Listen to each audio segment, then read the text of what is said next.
हेलो बच्चों, आज हम पेंट करेंगे Barbie shoes drawing.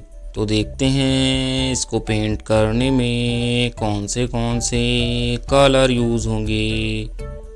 Orange colour, pink colour, red colour, dark green colour, yellow colour,